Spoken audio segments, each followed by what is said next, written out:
focus of right now. Wilder, Fury 2, here we go.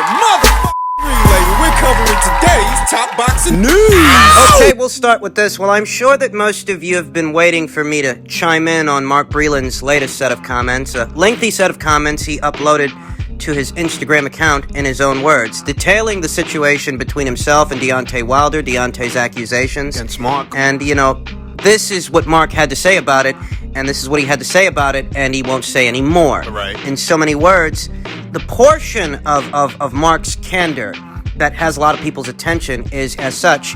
After Deontay became a name in boxing, new members joined the team, and it got to the point where I didn't even have my fighter's phone number. I haven't spoke to Deontay alone in years. The things that I told Deontay had to be ran past Jay as in JD's.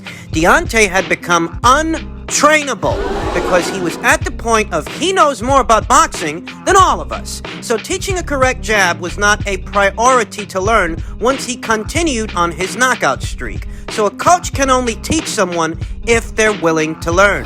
We could wait for the champ for hours before he arrived at the gym, and Jay would inform us of his mood. If he had a bad day, we had to be quiet to not be on the receiving end of his wrath, according to Jay, in an effort to not be fired. In reference to Wilder's accusations towards him being Mark Breland, I never thought of anything this insane could take place. I should not have addressed who had the water, because that accusation is so asinine, it doesn't deserve a reply. Anyone who knows a tiny bit about boxing knows we're tested before and after a fight. So that's the end of that ludicrous allegation. Lastly, at that fight, just as many others, we had no cut man because Deontay won't need it. So I'm not a doctor, but I know blood coming out of your ears and dazed eyes could be a brain issue, and power comes from your legs, and his legs were gone. So I made a decision to stop the fight, and I do it all over again.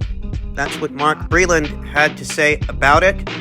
I want to remind you guys that I uploaded a video here on the channel before Mark released this statement. It was a day or so, maybe two. Before Mark Breland released this statement. And in the video, what I talked about was, you know, I didn't think that Deontay and Mark's relationship before the second Tyson Fury fight, before all of this happened, I didn't think they had a good relationship to begin with, and that's why Deontay Wilder immediately took to pointing the finger at Mark Breland. That, in unison with Mark having been the one that threw the towel, that, in effect, made Mark Breland Deontay Wilder's ideal scapegoat. You suspect that guy because you don't really get along with that guy to begin with. And what these comments from Mark indicate is that I was right in that assertion. You see what Mark said, that he hasn't spoken to Deontay Wilder man-to-man, alone, in years, and that whatever instruction Mark Breland tries to provide, he's got to run it by JD's face. What? What kind of fighter-trainer relationship is that? What? You often hear about that relationship being the other way around, that the fighter and the trainer, they're close. It's not just a professional relationship. In many instances, the fighter and the trainer are like family. Like Joe Gallagher and Natasha Jonas. Like Rick Ramos and Jessica McCaskill. Customato and Mike Tyson, Virgil Hunter and Andre Ward. I mean, that's not saying that every relationship is exactly the same. There are several instances where the fighter and the trainer are perhaps not all that close, like the aforementioned fighters and trainers I just mentioned. They're raw. There are even instances where the fighter and the trainer, they're not getting along and they so decide to part ways. Gennady Golovkin and Abel Sanchez. Those two. Joel Diaz and Timothy Bradley. Sergey Kovalev and John David Jackson. I mean, listen, I understand that not all fighter and trainer relationships, not all of them are created equal. I understand that. But you tell me how many times you've heard of a trainer not having access to his fighter, not having his fighter's phone number, a trainer having to run instruction by another trainer first, a trainer having to watch his step. For fear of losing his job. The guy's essentially stepping on eggshells, and it's not based on his ability or inability to do his job. It's based on Deontay Wilder's mood that day. You don't want to upset the princess. Deontay couldn't have taken too much issue with the job that Mark Breland was or wasn't doing because Deontay Wilder was at liberty to dispose of him, fire him whenever he wanted. Deontay kept him around, and Mark Breland stuck around because, well, that's his job. That's how he makes his money. Though conventional training wasn't ranking too high on Wilder's priority list. This is an assertion that I myself and several other YouTube authors have made over the years that, you can see by how Wilder looks when he's out there. What he's capable of and what he's not capable of. What he knows how to do and what he doesn't know how to do. That Wilder's a one-trick pony. That's the most accurate observation you can make in reference to this fighter who really isn't much of a boxer. Maybe he does have a quality right hand, but not much else. Mark says Wilder thought he knew more about boxing than everybody else around him, And out of Wilder's own mouth, in his own words, he didn't need skills because he had power. That lends credence to the notion that what Mark Breland is saying here, it's not just mean-spirited vitriol. It's actually true. Wilder wouldn't fucking listen to nobody. How foolhardy do you have to be to go into a professional boxing match, a championship boxing match in the heavyweight division of all divisions, without a fucking cut man? It seems that Deontay Wilder was cutting corners inside and outside of the ring in preparation for matches and in the matches themselves. Pretty much. Because that power of his, that power that he has in that right hand, it became a crutch. This guy's thinking, I'm not going to get cut because all I got to do is hit the guy one time to end the fight, and that's all she wrote. So why spend money on a cut man? Why listen to Mark Breland? Why take orders from anybody? I'm the bronze bomber. The moral of this story, what I take away from Mark Breland's comments, his insights into the inner workings of what was his time with Deontay Wilder, what I take away from all of this is that this is confirmation of what I already thought. Deontay Wilder drank a whole pitcher of his own Kool-Aid. And then he wet the bed. That's what happened. It all came full circle for Deontay. The corners he was cutting in preparation for matches, his overall lack of character with the people that are in his corner, that are there to help him. His cavalier attitude towards the sport. His overinflated ego, his overinflated sense of self, his delusions of grandeur. And why do you think he's taking this loss so hard? When Mike Tyson lost to Buster Douglas in the upset of the century, what is still considered one of the biggest upset, if not the biggest upset in the sport of boxing. Nobody saw that coming, He rebounded. But even after that, as a fighter, to some degree, Mike Tyson did put himself together. I mean, he did reclaim the heavyweight title after the Douglas fight. He did. And that was a bigger loss for Mike than what this is for Deontay. Deontay lost one fight, just one fight, that's it.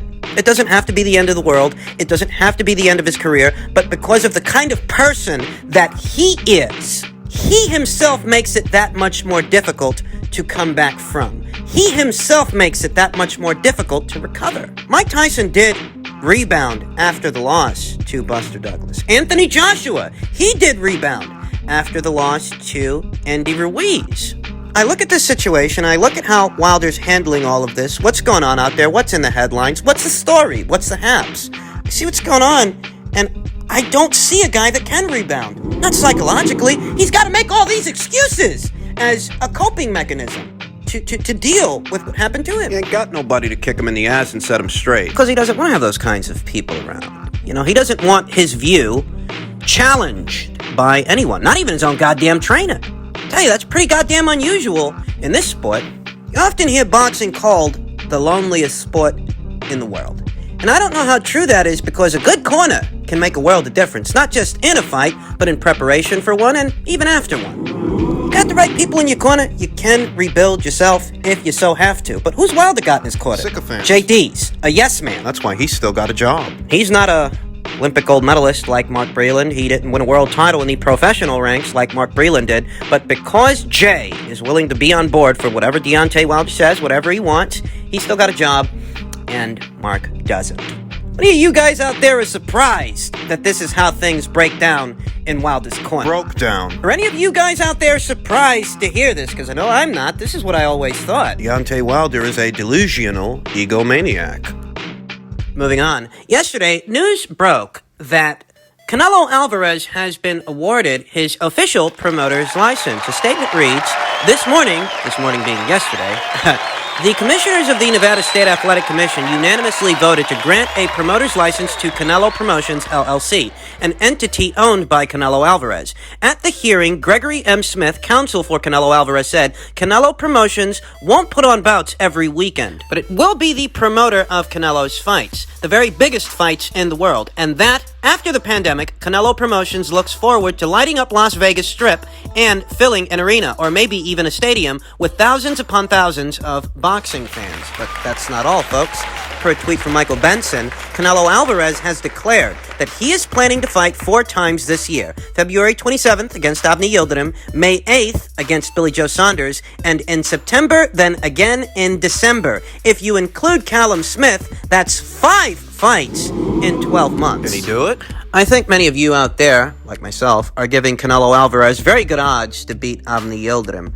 I think that many of you out there are even giving him good odds to beat Billy Joe Saunders. I think that it's more or less safe to say that Canelo could make it through his very next 2 fights. But it's that third fight that I think is going to be a problem. It's that third fight that I think is going to be the bump in the road to Canelo Alvarez's 4-fight plan. This year. Because that's the fight that involves a PBC fighter. And we all know what happens once a PBC fighter is involved. With Canelo Alvarez already having gone to Caleb Plant 2 times prior to what will be the 3rd time later on this year, with Canelo Alvarez already having gone to this guy 2 times on 2 separate occasions that were very different, with him already having gone to this guy and it not resulting in a fight, that leads me to believe that, you know what, that 3rd time around, nothing's going to change. Nope. They're going to make it difficult. They're going to make things difficult. Well, they always make things difficult. They likely want to sign Canelo to a multi-fight deal. And that's the only way they'll sacrifice Caleb Plant to Canelo Alvarez. If they have assurances that Canelo Alvarez won't beat up their guy, take his title, and then end up on some other side of the street somewhere else. Do you think Canelo Alvarez will go for that? A multi-fight engagement, a multi-fight deal with the PBC, I really don't know. As hard as Canelo Alvarez fought against Golden Boy Promotions to get out of that deal, that long-term commitment, you think he's going to walk right into another one? You know, he's got a deal with Matchroom, but it's a 2-fight deal. That's not really a long-term commitment. Moreover, we know what 2 fights those 2 fights are going to be and what time frame they're going to happen in. It really isn't a lengthy engagement. 4 months, about 4 months, that's it. 1 fight in February and then another one in May. Deal's up. He's free to go. What kind of an engagement would the PBC want of a Canelo Alvarez? Because I'm convinced that's what they're gunning for. That's what they're shooting for, that's what they want. And if they can't get him to make some kind of a commitment, if they can't reach a deal, I don't think they're going to sacrifice Caleb Plant to him. I don't think they'll give Canelo Alvarez access to one of their champions. The money situation is going to be different. Because, DAZN guarantees Canelo a certain amount of cash, certain amount of scratch. Guaranteed, whereas, the PBC still relies on the conventional pay-per-view model. And what a fighter makes is contingent upon break-even points and how well the pay-per-view does. It's a different situation. Canelo means to fight 4 times before the year of 2021 is out. What times? And I applaud him for that. But I'm not sure things are going to go according to plan, because once the PBC is involved, things seldom go according to plan. And finally, I didn't get the chance to react to the latest Manny Pacquiao news in full detail, though I did mention it in passing in a previous upload, that, Manny says, according to Manny, in Manny's own words, training camp has begun. I'm ready to get back in the ring and to further add to my legacy in the sport of boxing. Big news coming soon at Paradigm Sports and at Audi Attar. No Sean Gibbons? Why didn't he tag Knucklehead Sean? Is what I'm wondering. That's rather curious. Better still, I feel like if Manny Pacquiao is going into camp and preparing for a match, I feel like the match he's preparing for would have to be a Mikey Garcia fight. There was enthusiasm expressed in the past on both sides, on the Mikey Garcia side and the Manny Pacquiao side, about a proposed fight between them. For a guy Manny's age, at this stage in his career, that's the kind of fight that makes sense, the kind of fight that could make him a little bit of money, but he's not in over his head, he's not risking too much, because the guy is in his early 40s. And it might seem like I changed my mind on this rather quickly, because just the other day we were talking about how, Mikey Garcia's options Fizzling out. are kind of getting away from him. Based on a Boxing Scene article we discussed here on the channel, it looked that way up until Manny Pacquiao said That his training camp has begun. the sequence of events, the sequence of news stories that were reported in the order that they were reported in, that Manny Pacquiao was relegated to being a champion in recess by the WBA. A couple of days later, Manny announces that he is going to be returning to the ring. He doesn't announce his opponent yet. Not yet. That's really not the way I expected things to happen. Things are very cloak and dagger. And for what reason, I don't know. I don't know why there needs to be this errand mystery, this secrecy around who it is that Manny Pacquiao is going to be fighting next. But looking at the situation, I don't think it's going to be Errol. I don't think it's going to be Terrence. I don't think it's going to be Yordenis Ugas. I think it's going to be Mikey Garcia, because Mikey Garcia said very recently he's going to be fighting later on this year. These two guys appear to be on the same schedule. I have no issues with the fight.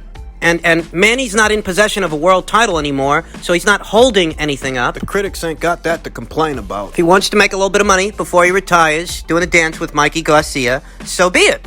I do think that's the fight that is going to be announced. For a guy like Manny, given where he is in his career, that's the fight that makes the most sense for him.